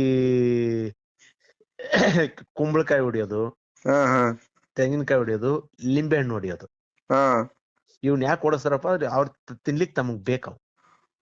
ಹೌದಲ್ಲ ರೀ? ಅವೆಲ್ಲ ಹೆಲ್ತಿಗೆ ಒಳ್ಳೇದು. Correct correct. ಅದನ್ನ ಓಡಿಸೋದು ನಮ್ ಕಡೆಯಿಂದ ಓಡಿಸ್ತಾರ. ಇದನ್ನ ಬಹಳ ವೈಚಾರಿಕತೆ ಹೆಚ್ಚಾಗಿ ನಮ್ ಲಿಂಗಾಯತರ ಮನೆಯೊಳಗೆ ಯಾರು ಕಾಯಿ ಹೊಡಿತಾ ಇಲ್ಲೋ ಅವ್ರಿಗೆ ಆ ವಿಟಮಿನ್ ಸಿಗ್ತಾ ಇಲ್ಲ. ಹೌದಲ್ಲ ರೀ? ಈ ದೇವ್ರ ಹೆಸರಿನಲ್ಲಿ ಹೊಡಿಬೇಡ್ರಪ್ಪ, ಮಾಮೂಲಾಗಿ ಹೊಡೆದ್ಬಿಟ್ಟು ಉಪ್ಪಿಟ್ಟಿಗೆ, ಪಲ್ಯಕ್ಕ, ಸಾಂಬಾರಿಗೆ ಕಾಯಿ ಕೊಬ್ಬರಿ ಹಾಕೊಂಡ್ಬಿಟ್ಟು ಅಡಿಗೆ ಮಾಡ್ಕೊಂಡು ತಿನ್ರಿ. ಕರೆಕ್ಟ್. ಹೌದಲ್ಲ ರೀ? ಅಮಾವಾಸ್ಯೆ ಹುಣ್ಣಿಮೆ ಅಂತ ಹೆಸರಲ್ಲ. ಹೌದಲ್ಲ? ಮಾಮೂಲಿ ನಿಮ್ಗೆ ಯಾವ್ಯಾವ ಬೇಕೋ ಅವಾಗ ಮಾಡ್ಕೊಂಡು ತಿಂತಾ ಇರ್ರಿ. ಅದೇ ನಿಮ್ಗೆ ತಿನ್ಬೇಕು ಅನ್ಸಕ್ ತಿನ್ಬಿಡ್ರಿ, ಅಮಾವಾಸ್ಯೆ ಹುಣ್ಣಿ ಬಿಟ್ಬಿಡ್ರಿ, ಅದು ಬಂದೇ ಇರ್ತದ ಪ್ರಕೃತಿ. ಹೆಚ್ಚು ಇದನ್ನ ತೆಂಗಿನಕಾಯಿ ತಿನ್ರಿ. ಹೌದಲ್ಲ? ಯಾಕಂದ್ರೆ ನಾವ್ ಯಾವ್ದು ಇದನ್ನ ನಾನ್ ವೆಜ್ ತಿನ್ನೋರ್ ಕಡಿಮೆ ಅಲ್ಲ ನಮ್ಮಲ್ಲಿ, ಕಮ್ಮಿ ಇರೋದ್ರಿಂದ ಇದನ್ನ ಜಾಸ್ತಿ ತಿನ್ರಿ. ಅದೇ ಅದೇ, ಕರೆಕ್ಟ್ ಸರ್, ಕರೆಕ್ಟ್. ಈಗ ತೆಂಗಿನಕಾಯಿ ಒಡೆ ಪದ್ಧತಿ ಇಲ್ಲಿ ನಮ್ ಇಂಡಿಯಾದಲ್ಲೇ ಇದೆ ಸರ್, ಮತ್ ಬೇರೆ ಬೇರೆ ಕಂಟ್ರಿಗಳಲ್ಲಿ ಸಹ ಇದೆ? ಈ ನಮ್ ಇಂಡಿಯಾದೊಳಗ ಅಷ್ಟೇ ಅಲ್ರಿ, ಇನ್ನೂ ಕೆಲವು ದೇಶದೊಳಗ ಅದಾವ. ಹೌದೇನ್ರಿ? ಅಂದ್ರ ಈ ಅವ್ರು ಆಕ್ಚುಲಿ ಇದ್ರ ವಿದೇಶದಿಂದ ಬಂದವರಲ್ಲ ಇಲ್ಲಿಗೆ. ಇತಿಹಾಸ ಹೇಳ್ತದ, ವಿದೇಶದಿಂದ ಬಂದವ್ರು ಇವ್ರು. ಅವ್ರ ಮಧ್ಯದೇಶದಿಂದ ಬಂದಿದಾರ ಅಂತ ಅಲ್ಲಿ ಕೂಡ ಇದೆ ಇದು. ಇವ್ರ ಬಂದವ್ರು ಮತ್ ತಿರ್ಗಾ ಅವ್ರು ಅಲ್ಲೆಲ್ಲಿ ಹೋಗ್ತಾರಲ್ಲ, ಇದು ನಮ್ದು ಪದ್ಧತಿ, ಇದು ನಮ್ಮ ಪದ್ಧತಿ, ಹಂಗ ಹಿಂಗ. ಆರ್ಯ ಪದ್ಧತಿ. ಅದೇ ಆರ್ಯ ಜನಾಂಗ ಎಲ್ಲೆಲ್ಲಿ ಇದೆ ಅಲ್ಲಿ ಕೂಡ ಇದು ಪದ್ಧತಿ, ತೆಂಗಿನಕಾಯಿ ಹೊಡೆ ಪದ್ಧತಿ ಇದೆ. ಹೌದು. ಈಗ ಇವ್ರು ಎಲ್ಲೆಲ್ಲಿ ಹಾಕಿದಾರ, ಇವ್ರ ಹಿಂದೆ ಫಾಲೋವರ್ಸ್ ಯಾರು ಇರ್ತಾರ ಅವರೆಲ್ಲ ಅದನ್ನ ಮಾಡ್ಕೊಂಡಿದ್ದಾರೆ. ಬೇರೆ ತೆಂಗಿನಕಾಯಿ ಹೊಡೆಯಲ್ಲ. ಇಲ್ಲ, ಮುಸ್ಲಿಮರು ಇಲ್ಲಿ ನಮ್ ಇಂಡಿಯಾದಲ್ಲಿ ಅಷ್ಟೇ ಹೊಡಿತಿರ್ಬೇಕು, ಬೇರೆ ಕಡೆ ಅದರ ನಮ್ಮ ಮುಸ್ಲಿಮ್ಸ್ ಮೌಢ್ಯ ಬಾಳ ಐತಿ. ಇಲ್ಲಿ ಭಾರತದಲ್ಲಿ ಐತಿ, ಅಲ್ಲಿ ಬೇರೆ ಎಲ್ಲಾ ಧರ್ಮದಲ್ಲಿ ಮೌಢ್ಯ ಐತಿ, ಆದ್ರೆ ಇಲ್ಲಿ ಜಾಸ್ತಿ ಇದೆ ಏನೋ ಅನಿಸ್ತೆ ನಮ್ ದೇಶದಲ್ಲಿ. ಒಂದಕ್ಕೆ ಅದನ್ನ ಒಬ್ರು ನೋಡ್ ಮಾಡ್ತಾರೆ. ಇಲ್ಲಿ ಮುಸ್ಲಿಮ್ರು ಮಾಡೋ ಮೂಢನಂಬಿಕೆ ಬೇರೆನೆ ಇದೆ, ನಾವು ಇವ್ರು ಮಾಡೋದು ಬೇರೆನೆ ಇದೆ. ಆಮೇಲೆ ಕೆಲವೊಂದು ಕಂಟ್ರಿಗಳಲ್ಲಿ, ಬೇರೆ ಬೇರೆ ಕಂಟ್ರಿಗಳಲ್ಲಿ ಇಂಥವೆಲ್ಲ ಅನಿಷ್ಟ ಪದ್ಧತಿಗಳು ಇವೆ, ಆದ್ರೆ ಕಡಿಮೆ ಇವೆ, ಇಲ್ಲಿ ಜಾಸ್ತಿ ಇವೆ ಅಂತ ನನಗ ಅನಿಸ್ತದೆ ಸರ್. ಅದು ತೆಂಗಿನಕಾಯಿದು ಹಿನ್ನೆಲೆ ಬೇರೆನೆ ಇದೆ. ನಾನು ಓದಿದೆ ಬೌದ್ಧ ಸಾಹಿತ್ಯದಲ್ಲಿ, ಅದು ತೆಂಗಿನಕಾಯಿ ಯಾಕೆ ಹೊಡಿತಾರೆ, ಅದು ಯಾಕೆ ಪದ್ಧತಿ ಹುಡ್ಕೋತು ಅಂತಂದ್ರೆ, ನೀವು ಇದಕ್ಕೊಂದು ವೈಜ್ಞಾನಿಕ ಕಾರಣ ಹೇಳಿದ್ರಿ. ತೆಂಗಿನಕಾಯಲ್ಲಿ ಅಪಾರವಾದ ಪೋಷಕಾಂಶಗಳು ಇರ್ತವೆ, ಫೈಬರ್ ಇರ್ತದೆ. ಅದಕ್ಕೆ ತಾನು ತಿನ್ನೋಗೋಸ್ಕರ ಅದನ್ನ ಓಡಿಸ್ಬಿಟ್ಟು ತಾನು ತಿಂದು ಹೊಟ್ಟೆ ತುಂಬಿಸ್ಕೊತಾನೆ, ಇವ್ರಿಗೆ ಚಿಪ್ ಕೊಟ್ಟು ಕಳಿಸ್ತಾನೆ ಅಂತ ನೀವು ಒಂದು ವೈಜ್ಞಾನಿಕ ಕಾರಣ ಹೇಳಿದ್ರಿ. ತುಂಬಾ ಚೆನ್ನಾಗಿ ನಾನು ತಿಳ್ಕೊಂಡೆ. ತುಂಬಾ ಚೆನ್ನಾಗಿ ಇದು ಮಾಡಿದ್ರಿ ನನ್ಗೆ, ತಿಳಿಸ್ಕೊಟ್ರಿ. ಇದು ತೆಂಗಿನಕಾಯಿ ಯಾಕೆ ಹೊಡಿತಾರೆ, ಅದು ಭಾರತದಲ್ಲಿ ಅಷ್ಟೇ ಯಾಕೆ ಪ್ರಚಲಿತದಲ್ಲಿ ಬಂತು ಅನ್ನೋದಕ್ಕೆ ಒಂದು ಬೌದ್ಧ ಸಾಹಿತ್ಯ ಏನ್ ಹೇಳುತ್ತೆ ಅಂದ್ರೆ ಅದಕ್ಕೊಂದು ಬೇರೆನೆ ಕಥೆ ಹೇಳುತ್ತೆ ಸರ. ನಿಮ್ಗೆ ಗೊತ್ತಿರ್ಬೇಕು. ಅದು ಏನು ಈಗ ಇವನು ನನ್ನ ಹೆಸರೇನ್ರಿ ನೆನಪು ಬರ್ತಾ ಇಲ್ಲ. ಭದ್ರತ್ ಮೌರ್ಯ ಇರ್ತಾನಲ್ಲ, ಸುಂಗಮಿ ಈಗ ಮೌರ್ಯ ಸಾಮ್ರಾಜ್ಯ 10ನೇ ವಂಶಸ್ಥ ಭದ್ರತ್ ಮೌರ್ಯ ಇದೆ. ಮೌರ್ಯನ ಆಡಳಿತದಲ್ಲಿ ಶುಂಗಮಿತ್ರ ಇರ್ತಾನಂತೆ, ಬ್ರಾಹ್ಮಣ. ಅವನು ಯಾರೋ ಭದ್ರತ್ ಮೌರ್ಯನ ಸೇನಾಧಿಪತಿ. ಮೋಸದಿಂದ ಭದ್ರತ್ ಮೌರ್ಯನ ಹೊಡೆದಾಕ್ತಾನಂತೆ. ಅವಾಗ ಮೌರ್ಯ ಸಾಮ್ರಾಜ್ಯ ಇದ್ದಾಗ ಭಾರತ ಎಲ್ಲ ಬೌದ್ಧಮಯ ಇತ್ತಂತೆ. ಈಗ ಅವರೆಲ್ಲ ಪೂಜಾ ಪಾಠ ಮಾಡ್ಕೊಂಡು ದೇವ್ರ ಹೆಸರು ಹೇಳ್ಕೊಂಡ್ರಿಗೆ ಅವ್ರಿಗೆ ಅನ್ನ ಸಿಗ್ತಿರ್ಲಿಲ್ಲ ಅವಾಗ. ಆಗ ಅವ್ರೇನು ಒಂದ್ ಪ್ಲಾನ್ ಮಾಡಿ ಭದ್ರತ್ ಮೌರ್ಯನ ಹೊಡೆದಾಕಿ ಎಲ್ಲ ಬೌದ್ಧರನ್ನ ಸಾಮೂಹಿಕವಾಗಿ ಹತ್ಯೆಗೊಳಿಸ್ತಾರಂತೆ. ಎಲ್ಲಾ ಬೌದ್ಧ ಭಿಕ್ಕುಗಳನ್ನ ತಂದವ್ರಿಗೆ 1,000 ಚಿನ್ನದ ನಾಣೆ ಕೊಡ್ತೀನಿ ಅಂತ ಘೋಷಣೆ ಮಾಡ್ತಾನಂತೆ ಅವ್ರು, ಯಾರೋ ಶುಂಗಮಿತ್ರ. ಈಗ ಅವ್ರು ಏನ್ ಮಾಡ್ತಾರೆ, ಶುಂಗಮಿತ್ರನ ಸೈನಿಕರು ಅಣ್ಣ ಬಂದಿಲ್ಲ ರೈಸ್ ಮಾಡ್ತೀನಿ ಶೃಂಗಮಿತ್ರನ ಸೈನಿಕರು ಅದು ಬಂಗಾರದ ನಾಣೆಗೋಸ್ಕರ ತಲೆಗಳನ್ನ ಒಂದ್ ತಲೆನ 2 ಸಾರಿ ತಂದು ತೋರಿಸ್ತಾರಂತ. ನಾನು ಅದಕ್ಕೆ ಅವನ್ ಏನ್ ಮಾಡ್ತಾನಂತೆ, ಆ ತಲೆಗಳನ್ನ ತಂದಿ ನನ್ ಮುಂದ್ ತರ್ಬೇಕು, ತಂದಿ ಸರಿಯೋ ನದಿಯಲ್ಲಿ ಬಿಸಾಕ್ಬೇಕು. ಒಂದ್ ತಲೆ ತಂದಿ ಸರಾಯಿ ನದಿಗೆ ಬಿಸಾಕ್ಬೇಕು, ನನ್ ಮುಂದ್ ಬಿಟ್ಬೇಕು, ಅದು ಬೆಳೆಸ್ಬೇಕು. ಬೆಳೆಸಿ ಅದನ್ನ ಸರಿಯೋ ನದಿ ಬಿಸಾಕ್ಬೇಕು. 1,000 ಚಿನ್ನದ ನಾಣ್ಯಗಳನ್ನ ತಗೊಂಡ್ ಹೋಗ್ಬೇಕು ಅಂತ. ಹಿಂಗ ಅವನು ಏನ್ ಮಾಡ್ತಾನಂತ, ಇಡೀ ಬೌದ್ಧ ಭಿಕ್ಕುಗಳನ್ನ ಸಾಮೂಹಿಕ ಹತ್ಯೆಗೊಳಿಸಿ ಅವರ ತಲೆನ ಅವನ ಮುಂದೆ ಹೊಡಿತಾರಲ್ಲ, ಆ ಬೌದ್ಧರ ತಲೆ ಹೊಡೆದಿದ್ದ ಅದನ್ನ ಏನಪ್ಪಾ ಅಂದ್ರೆ ಈ ಬೌದ್ಧ ವಿಹಾರಗಳನ್ನ ಮಂದಿರಗಳನ್ನಾಗಿ ಪರಿವರ್ತಿಸಿ ಆ ಪದ್ಧತಿಯನ್ನು ಈ ರೀತಿ ಜಾರಿಗೊಳಿಸಿದನಂತ ತೆಂಗಿನಕಾಯಿ ಮುಖಾಂತರ. ಅವ್ರ ತಲೆಗಳನ್ನ ಹೊಡಿದನ್ನ ಮುಂದ ಅದರ ಸಾಂಕೇತಿಕವಾಗಿ ತೆಂಗಿನಕಾಯಿ ಹೊಡಿತಾ ಇರೋದು. ಅದನ್ನ ತೆಂಗಿನಕಾಯಿ ಹೊಡೆದು ಬೌದ್ಧರಲ್ಲಿ ಇಲ್ಲ ಅಂತ. ಅದು ಬೌದ್ಧರ ವಿರೋಧ. ಈಗೇನ್ ನಮ್ಮ ಹಿಂದೂ ಸಂಪ್ರದಾಯಗಳು ಇವಲ್ಲ, ಅದೆಲ್ಲ ಬೌದ್ಧರ ವಿರೋಧಿಗಳನ್ನ, ಬೌದ್ಧರ ಕಥೆಗಳನ್ನ ಹೈಜಾಕ್ ಮಾಡ್ಕೊಂಡು ಅದನ್ನ ತಿರುಚಿ ಇವ್ರು ಏನಪ್ಪಾ ಅಂದ್ರೆ ಹಂತ ಹಂತವಾಗಿ ಬ್ರಾಹ್ಮಣೀಕರಣಗೊಳಿಸಿದಾರಂತೆ. ಹಿಂಗ ಒಂದು ಸಾಹಿತ್ಯ ಹೇಳುತ್ತೆ ಸರ್.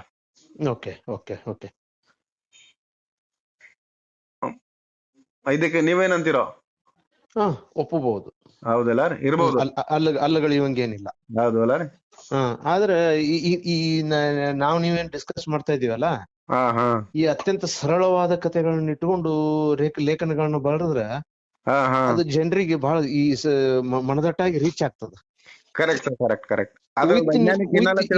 ಇಲ್ಲಿ ವೈಜ್ಞಾನಿಕ ಹಿನ್ನೆಲೆಗಳನ್ನು ಕೂಡ ಇಲ್ಲಿ ಉಲ್ಲೇಖನ ಮಾಡ್ಬೇಕು. ಕರೆಕ್ಟ್. ಮತ್ತ ಅತಿಯಾದ ವೈಚಾರಿಕತೆಯಿಂದ ನಾವು ಒಡೆಯಂಗಿಲ್ಲ ಹಂಗ ಹಿಂಗ ತಿಳ್ಕೊಂಡು ಯಾರು ಬಿಡ್ತಿರಲ್ಲ ಅವ್ರು ನಿಮ್ಗೆ ಇದು ಏನಿದೆ ಎಫಿಷಿಯನ್ಸಿ ನಿಮ್ಗೆ ಅದರಿಂದ ತೊಂದರೆ ಕೂಡ ಅನುಭವಿಸ್ತೀರಿ. ಹೌದಲ್ಲ ರೀ. ಇದನ್ನ ವೈಜ್ಞಾನಿಕವಾಗಿ ಒಡ್ಕೊಂಡ್ ತಿನ್ಬೇಕು ಅಂತಾನು ಬರೀರಿ. ಬರೋಣ ಸರ್, ಪ್ರಯತ್ನಿಸೋಣ ಮುಂದಿನ ದಿನಗಳಲ್ಲಿ. ಬರೋದ್ ರೆಡಿ ಇರ್ರಿ, ನೀವು ರೆಡಿ ಇಟ್ಕೊಂಡಿರಿ ನಿಮ್ಮ ಹತ್ರ. ನಿಮ್ಗೆ ಅವಾಗವಾಗ ನೀವು ಪೇಪರ್ ಕಳಿಸ್ತಾ ಇರಿ. ಓಕೆ ಸರ್, ಓಕೆ, ಟ್ರೈ ಮಾಡೋಣ. ಇದು ತೆಂಗಿನಕಾಯಿ ಬಗ್ಗೆ ನೀವ್ ಹೇಳಿದ ವಿಚಾರಗಳನ್ನ ನಾನು ಬರಹದಲ್ಲಿ ಉಪಯೋಗಿಸ್ಕೊಳ್ತೀನಿ ಸರ್. ಮತ್ತ ಅದೇ ಅಂದ್ರೆ ಇವು ಜನರಿಗೆ ರೀಚ್ ಆಗೋದು ಅವಶ್ಯಕತೆ ಇದೆ ರೀ. Correct sir, correct. ಯಾಕಂದ್ರೆ ನಿಮ್ಮಲ್ಲಿ ಬರೀ ಮಾತುಗಳು ಉಳಿದ್ರ ಕಡಿಮೆ. ಯಾಕಂದ್ರೆ ನಾವು ಬರಹಗಾರರು ಕಡಿಮೆ ಅದಾರ ಇವತ್ತಿನ ದಿವಸ. Correct sir. ಅದು ವಿಚಾರಗಳನ್ನ ಅದಕ್ಕೇನಂತೀರಿ, ಸ್ಪ್ರೆಡ್ ಆಗ್ಬೇಕಲ್ಲ ರೀ. ಅದೇ ವಿಚಾರಗಳನ್ನ ಸ್ಪ್ರೆಡ್ ಆಯ್ತು ಅಂದ್ರೆ ಜನರ ತಲುಪ್ತಂದ್ರೆ ಅವರು ಸ್ವಲ್ಪ ವೈಚಾರಿಕವಾಗಿ ಸುಧಾರಣೆ ಕಂಡ್ಕೊಳ್ಬೋದು. ನಿಜವಾಗ್ಲು ಇದನ್ನ ಓದಿದ್ರೇನು? ಇದ್ರದ್ದು ಒಂದು ಲೇಖನ ಬಂತು. ಯಾವ್ದು ಸರ್? ಫೇಸ್ಬುಕ್ ಒಳಗ. ಅದನ್ನ ನಾನು ವಾಟ್ಸಪ್ ಒಳಗೆ ಎಲ್ಲಾ ಕಡೆ ಹಂಚ್ಕೊಂಡೆ. ಯಾವ್ದ್ರದು ಪುಣ್ಯಕೋಟಿ ಕತೆ. ಇಲ್ಲ ಸರ್, ಸಾರಿ, ನಾನು ನೋಡ್ಲಿಲ್ಲ, ಅದ್ರೊಂದಿಗೆ ಹಾಕ್ಲಿಲ್ಲ ನಾನು. ನೀವು ವಾಟ್ಸ್ಆಪ್ ನಲ್ಲಿ ಹಾಕಿದ್ರಿ ಅಂದ್ರೆ ನಾನು ನೋಡ್ಲಿಲ್ಲ. ಸ್ವಲ್ಪ ದಿನ ಆಯ್ತು ನಾನು ವಾಟ್ಸ್ಆಪ್ ನ ಯೂಸ್ ಮಾಡ್ತಾ ಇಲ್ಲ. ಜರ ಕೆಲ್ಸದ ಒತ್ತಡದಲ್ಲಿ ಜರ ಬರವಣಿಗೆನು ಕಡಿಮೆ ಇದೆ, ಜರ ಮೊಬೈಲ್ ಯೂಸ್ ಮಾಡ್ತಾ ಇಲ್ಲ. ಅದು ಏನಿದೆ ವಿಷಯ ಇಷ್ಟೇ. ಈ ಪುಣ್ಯಕೋಟಿ ಕತೆ ನಿಮ್ಗೆ ಗೊತ್ತಲ್ಲ? ನಮ್ಗೆ ನಾನ್ ಚಿಕ್ಕವನಿದ್ದಾಗ ಅಲ್ಲಿ ಸ್ಕೂಲಲ್ಲಿ ಇತ್ತ, ಪ್ರೈಮರಿಯಲ್ಲಿ. ಇವತ್ತಿಗೂ ಅದರದು. ಈಗ್ನೂ ಇರ್ಬೋದು ಸರ್. ಇವತ್ತಿಗೂ ಐತಿ. ಅದು ನಾವು ಸಣ್ಣವರಿದ್ದಾಗ ಐತಿ, ನಮ್ಮ ಮಕ್ಳಿಗೂ ಐತಿ, ನಾಳೆ ನಮ್ಮ ಮೊಮ್ಮಕ್ಳಿಗೂ ಅದೇ ಕತೆ ಇರ್ತದ. ಹೌದೇನ್ರಿ? ಇದು ಏನಪ್ಪಾ ಅಂತಂದ್ರೆ, ಇಲ್ಲಿ ಪುಣ್ಯಕೋಟಿ ಕತೆ ಒಳಗ ಲಾಸ್ಟಿಗೆ ಅದು ಹುಲಿ ಬೆಟ್ಟದಿಂದ ಎಗರ್ ಬಿಟ್ಟು ತನ್ನ ತಪ್ಪಿನ ಅರಿವಾಗಿ ಪ್ರಾಯಶ್ಚಿತ್ತವಾಗಿ ಬೆಟ್ಟದಿಂದ ಎಗರ್ ಬಿಟ್ಟು ಸತ್ತು ಹೋಗ್ತದ. ಅದೇ ಅದಕ್ಕ ಸೂಸೈಡ್ ಮಾಡ್ಕೊಳ್ತೇವೆ ಸರ್. ಸೂಸೈಡ್ ಮಾಡ್ಕೊತದ. ಹೌದಲ್ಲ? ಅದನ್ನ ಯಾರು ತಳಲ್ಲ, ತಾನೇ ಬಿದ್ದು ಸಾಯ್ತೈತಿ. ನನ್ ತಪ್ಪು ಅರಿವಾಗಿದೆ ಅಂತಂದು. ಹೌದಲ್ಲ? ಇಲ್ಲಿ ಏನ್ ತಪ್ಪು ಅನ್ನೋದು ಗೊತ್ತಾಗಿಲ್ಲ. ಏನ್ ತಪ್ಪು ಅಂತಂದ್ರೆ, ಈಗ ಅದು ಕತೆ ಸರ್, ಮಕ್ಕಳ ಕತೆ ಅದು. ಅದ್ರಲ್ಲಿ ಏನ್ ವೈಜ್ಞಾನಿಕ ವಿಚಾರಗಳ ಅದ್ ಬಿಟ್ಬಿಡ್ರಿ, ಕತೆನೆ ತಗೊಳ್ಳೋಣ. ಕತೆಯಾಗೆ ತಗೊಳ್ಳೋಣ.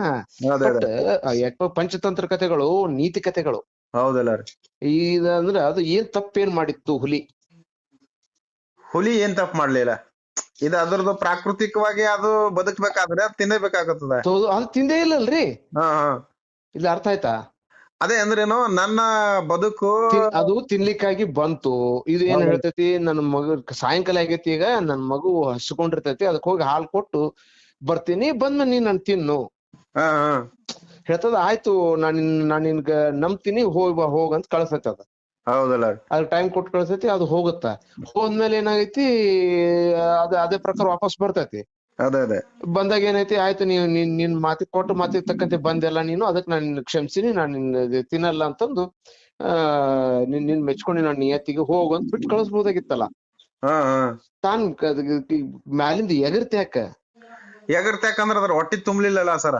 ನಾನ್ ಇನ್ನೊಂದ್ ಪ್ರಾಣಿ ಹಿಂಸೆ ಮಾಡಿದ್ರೆ ನಾನ್ ಬದುಕಲ್ಲ, ನಾನ್ ಇನ್ನೊಬ್ರನ್ನ ಜೀವ ತೆಗಿಯೋರಿಗೂ ನಾನ್ ಬದುಕಲ್ಲ. ಹಿಂಗಾಗಿ ಅದಕ್ಕೆ ಏನಾದ್ರು ಇಲ್ಲ ಆಗ ಯಾಕೆ ಸಾಯ್ತದು? ಕತೆಗಾರ ಅಲ್ಲಿ ಅದನ್ನ ಹುಲಿನ ಸಾಯಿಸ್ತಾನ. ಇಲ್ಲಿ ಹೌದಲ್ಲ? ಅಲ್ಲಿ ಯಾಕಪ್ಪ ಅಂತಂದ್ರ, ಅಲ್ಲಿ ಕ್ಷಮಿಸಿ ಕಳಿಸ್ಬಿಡ್ತು ಅಂದ್ರ ಅಲ್ಲಿ ಹುಲಿ ಹೀರೋ ಆಗತ್ತ. ಹೌದಲ್ಲ? ಇಲ್ಲಿ ಹುಲಿಯನ್ನ ಹೀರೋ ಮಾಡಬಾರ್ದಾಗಿತ್ತು. ಹೌದಲ್ಲ? ಇಲ್ಲಿ ಆಕಳನ್ನ ಹೀರೋ ಮಾಡೋಕಾದ್ರೆ ಹುಲಿ ಸಾಯ್ಬೇಕು. ಅಕಸ್ಮಾತ್ ಹುಲಿ ಉಳಿತು ಅಂತಂದ್ರೆ ಅಲ್ಲಿ ಹೀರೋ ಯಾರಾಗ್ತಾರ? ಹುಲಿನೇ ಆಗತ್ತದ. ಎಲ್ಲಾರು ಹುಲಿನವೇ ಬಾರಿ ಏನ್ ಗ್ರೇಟ್ ಅಂದ್ಬಿಡ್ತಾರ. ಹೌದಲ್ಲ? ಅದಕ್ಕೋಸ್ಕರ ಈ ಕುತಂತ್ರಗೋಸ್ಕರ ಹುಲಿನ ಸಾಯಿಸ್ತಾನ ಕತೆಗಾರ. ಇದನ್ನ ಖಂಡನೆ ಮಾಡಿದ್ದದ ಆ ಕತೆ ಇದ್ರೊಳಗ. ನಿಮ್ಮ ಆರ್ಟಿಕಲ್ ಲೇಖನದಾಗ? ನಂದಲ್ಲದು, ನಮ್ ಹುಡುಗಂದು. ಹೌದೇನ್ರಿ? ಒಳ್ಳೆ ವಿಚಾರ ಅದ ಸರ್. ಈ ರೀತಿ ಡಿಫ್ರೆಂಟ್ ಥಿಂಕ್ ಮಾಡ್ಬೇಕಲ್ಲ. ಈಗ ನಾವು ಸಾಮಾನ್ಯ ಏನ್ ಥಿಂಕ್ ಮಾಡ್ತೀವಿ ಅಂತಂದ್ರ, ಅದು ಏನೋ ಅದು ಅದ್ರ ಬಲ್ಲ ಅಷ್ಟೊಂದ್ ಪ್ರಾಮಾಣಿಕತೆ ಇದೆ, ಅದ್ರ ಹಿಂದೆ ಇಂತ ಅದು ಒಂದು ದೊಡ್ಡ ಹಿನ್ನೆಲೆನೆ ಇದೆ, ಅದ್ರ ಕರು ಇದೆ, ಅದು ಇದು ಏನ್ ಬರ್ತಾನಂತಂದ್ರ, ಒಂದು ಆಕಳಿಗೆ ಎಲ್ಲೂ ಕೂಡ ಕುರುಪ್ ಹಾಕಿಲ್ಲ, ಅದು ಎಲ್ಲೂ ಪರ್ಚಿಲ್ಲ, ಅದಕ್ಕೆ ಎಲ್ಲೂ ಗಾಯ ಮಾಡಿಲ್ಲ. ಮತ್ತ ಅದು ಇದಕ್ಕ ಅದ್ರ ಕರುನು ಏನು ತಿಂದಿಲ್ಲ, ಅದು ಏನು ಮಾಡಿಲ್ಲ ಅಂದ್ಮೇಲೆ ಅದು ಯಾಕೆ ಸಾಯ್ಬೇಕು? ಇದಕ್ಕ ಗಿಲ್ಟಿ ಫೀಲಿಂಗ್ ಕಾರ್ಡ್ ಇರ್ಬೇಕು. ಅದಕ್ಕೇನಂತ್ರಿ, ಅತಿಯಾದ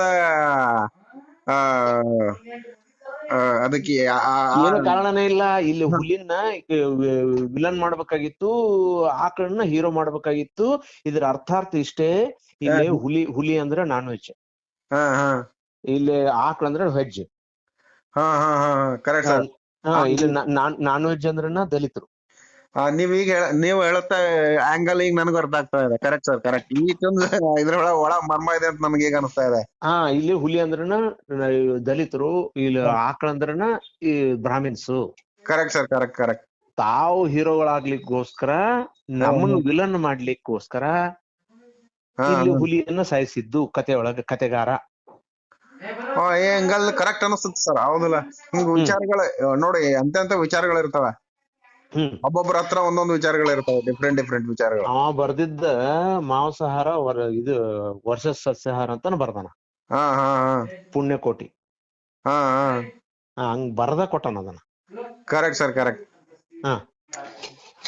ಅದೇ ಅದೇ ಈಗ ಆಕಳಿಗೆ ಹೀರೋ ಮಾಡಕ್ಕೋಸ್ಕರ ಅವನೇನಪ್ಪಾ ಅಂತಂದ್ರ ಈಗ ಹುಲಿನ ಸಾಯಿಸಿದಾನೆ. Correct sir. ಒಂದ್ ಸಾಯಿಸಿದ್ದು ವೇಳೆ ಹುಲಿ ಸಾಯ್ಲಿಲ್ಲ ಅಂದ್ರೆ ಹೀರೋ ಸಿಗ್ತದ. ಅದ್ರ ಬಲ್ಲ ಅದಕ್ಕೆ ಕರುಣೆ ಹುಲಿ ಇದೆ. ಹೀರೋ ಆಗ್ಬಿಡ್ತೈತಿ, ಹಾ ಹುಲಿ ಹೀರೋ ಆಗ್ಬಿಡ್ತೈತ್ರಿ. ಹಾ ತಾನು ಹೊಟ್ಟೆ ಹಸಿದ್ರು ಅದೊಂದು ಬಿಟ್ಬಿಡ್ತು ಅಂತೇಳಿ ಆ ಹೀರೋ ಆಗ್ತಿತ್ತಲ್ಲ, ಅದಕ್ಕನ್ನು ಹಾ ಹೀರೋ ಮಾಡ್ಕೊಡ್ಬಾರ್ದು. ಸಸ್ಯಾಹಾರಗಳೇ ಹೀರೋಗಳು, ಮಾಂಸಾಹಾರಿಗಳು ಏನಪ್ಪಾ ವಿಲನ್ಗಳು ವಿಲನ್. ಚಿತ್ರಿಸೋಗೋಸ್ಕರ ಅವನು ಆ ರೀತಿ ಚಿತ್ರಿಸಿದಾನ. Correct sir. ಹಾ ಏನ್ ಚೆನ್ನಾಗ್ ಅದನ್ನ ವಿವರಣೆ ಕೊಟ್ಕೊಂಡು ಹೋಗಿ ಅನ್ ಗೊತ್ತಾ. ಹಾ ಹಾ ಅದ್ಭುತ ಸರ. ತುಂಬಾ ಒಳ್ಳೆ ವಿಚಾರಗಳನ್ನ ತಿಳ್ಕೊಂಡೆ ನಿಮ್ಮಿಂದ ನಾನು.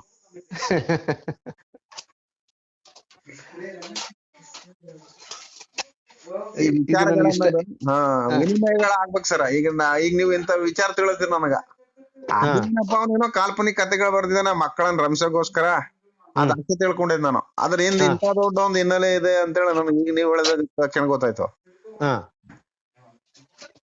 ಅಂದ್ರೆ ಇವ್ರು ಉದ್ದೇಶಗಳು ಏನಿರ್ತಾವ ಅಂತಂದು ಹೂರಣಗಳನ್ನ ಬಹಳ ಚೆನ್ನಾಗಿ ತೆಗೆದಿಡ್ತಾರ, ಬಿಡಿಸಿಡ್ತಾರ. ಹೌದಲ್ಲ ರೀ. ಇದು ಇವ್ರ ಏನಿದು ಇವ್ರ ಕುಚೇಷ್ಟಗಳು ನಮ್ಗೆ ಅರ್ಥ ಆದಾಗ ನಾವು ಜಾಗೃತ ಆಗ್ತಿವಿ. Correct sir, correct correct. ಈ ಕಥೆಗಳನ್ನೆಲ್ಲ ಮಕ್ಕಳಿಗೆ ಸಣ್ಣಂದಿರ್ತ ನಮಗೂ ಹೇಳ್ಕೊಂತ ಬಂದಾರ, ಈಗಲೂ ಹೇಳ್ತಾರ, ಮುಂದಕ್ಕೂ ಹೇಳ್ತಾರ. ಹೌದಲ್ಲ. Correct sir, correct. ಅದೇ ಅದು ಸತ್ಯನ ಮರೆ ಮಾಚಿಸ್ತಾರ, ಜನರಿಗೆ ಅದನ್ನೇ ತುಂಬ್ತಾರ ಅವ್ರದೇ. ಈಗ ನಾವು ಬಸವ ಅಂತಂದ್ರೆ ಎತ್ತು ಅಂತ ಎತ್ತಿನ ಚಿತ್ರ ಇಳಿಸಿ ಬಸವ ಅಂದ್ರೆ ಎತ್ತು ಹಿಂಗೆಲ್ಲಾ ತಿಳಿಸ್ಕೊಂಡೆ. ನಾವೇನ್ ಮಾಡ್ಕೊಂಡಿದ್ವಿ, ಬಸವ ಅಂತಂದ್ರೆ ಎತ್ತ ಅಂತ ತಿಳ್ಕೊಂಡಿದೀವಿ ಮನ್ಮನಿತನ. ಬಸವ ಅಂದ್ರೆ ಹಂಗಲ್ಲಪ್ಪ, ಅವನೊಬ್ಬ ಕ್ರಾಂತಿ ಪುರುಷ, ಅವನೊಬ್ಬ ಸಮಾಜ ಸುಧಾರಕ ಅಂತೇಳಿ ನಮಗ್ ಈಗ ವೈಚಾರಿಕ ಪ್ರಜ್ಞೆ ಬಂದ ನಂತರ ಈಗ ಅನಿಸ್ತಾ ಇದೆ. ಮೊದ್ಲು ನಾವೆಲ್ಲ ಶಾಲೆಗೆ ಹೋಗುವಾಗ ಬಸವ ಅಂದ್ರೆ ಎತ್ತಿನ ಚಿತ್ರ ತೋರಿಸ್ತಿದ್ರು ಅಲ್ಲೇ. ಹೌದು ಹೌದು.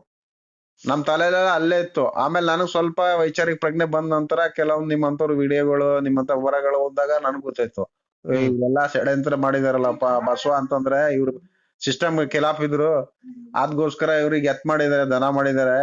ಬಸವ ಅಂದ್ರೆ ದನ ಅಲ್ಲ, ಅವನೊಬ್ಬ ಕ್ರಾಂತಿ ಪುರುಷ, ಅವನ ಹೆಸರು ಹಾಳು ಮಾಡಿದಾರೆ ಕಳ್ಬಡ್ಡಿ ಮಕ್ಕಳು ಅಂತ ಆಮೇಲೆ ಅನಿಸ್ತು ನಮ್ಗೆ. ಈಗ ನನ್ಗ ಅನ್ಸೋದು ನಿಮ್ಗ ಅನ್ಸೋದ್ ರೀತಿ ಎಲ್ಲಾ ಮಕ್ಳಿಗೆ ಅನ್ಸ್ಬೇಕು, ಅನ್ಸದೇ ಇರ್ಬಾರ್ದು ಅಂತೇಳಿ ಅವ್ರ ಏನೇನೋ ಎಲ್ಲಾ ಷಡ್ಯಂತ್ರಗಳು ಹಣಿತಾ ಇರ್ತಾರ. ಅದ್ರ ವಿರುದ್ಧ ನಾವು ನೀವೆಲ್ಲ ಸೇರಿ ಹೋರಾಟ ಮಾಡ್ಬೇಕು, ವೈಚಾರಿಕ ಕ್ರಾಂತಿ ಮಾಡ್ಬೇಕಾಗಿದೆ ಸರ್. ಇಂತ ವೈಚಾರಿಕ ಲೇಖನಗಳು ಬರ್ಬೇಕು. ಹೌದು ಸರ್, ಹೌದೌದು. ಅದ್ರ ಅಸಲಿಯತ್ ಏನದ ಅನ್ನೋದು ಬರ್ಬೇಕು ಅವು. Correct sir, correct. ಇದು ಬಹಳ ಜನ ಮೆಚ್ಕೊಂಡ್ರಿ ಇದು ನಿಮ್ಗೆ ಹೇಳಿನಲ್ಲ ನಾನು ಇದ್ರದ್ದು ಪುಣ್ಯಕೋಟಿ ಕತೆ. ಅದೇ ನಿಮ್ ಫ್ರೆಂಡ್ ಅವ್ರು ಆರ್ಟಿಕಲ್ ಬರ್ದವ್ರು, ಪುಣ್ಯಕೋಟಿ ವಿಮರ್ಶೆ ಮಾಡಿದವರು, ವಿಶ್ಲೇಷಣೆ ಮಾಡಿದವರು. ಹೌದು. ಅವ್ರಿಗೆ ನನ್ ಥ್ಯಾಂಕ್ಸ್ ಹೇಳಿ ಸರ್, ಧನ್ಯವಾದಗಳನ್ನ. ಒಳ್ಳೆ ವಿಚಾರ ಸರ್ ಅವ್ರು. BBC ನ್ಯೂಸ್ ರಿಪೋರ್ಟರ್ ರೀ. ಹೌದೇನ್ರಿ? BBC ನ್ಯೂಸ್ ಇಂಟರ್ನ್ಯಾಷನಲ್ ಐತಲ್ಲ ಸರ್? ಹೌದೌದೌದೌದು, ಫಾರಿನ್ ಇರ್ತಾರ ಅವ್ರು. ಹೌದೇನ್ರಿ? ಅದೇ ಅದೇ ಅದೇ ಮೇಲ್ ನಮ್ಮ ಉತ್ತರ ಕರ್ನಾಟಕದವ್ರೆ. ಹೌದೇನ್ರಿ? ಒಳ್ಳೆ ಸರ್. ಊಟ ಗಿಟ ಆಯ್ತಾ ಏನೋ?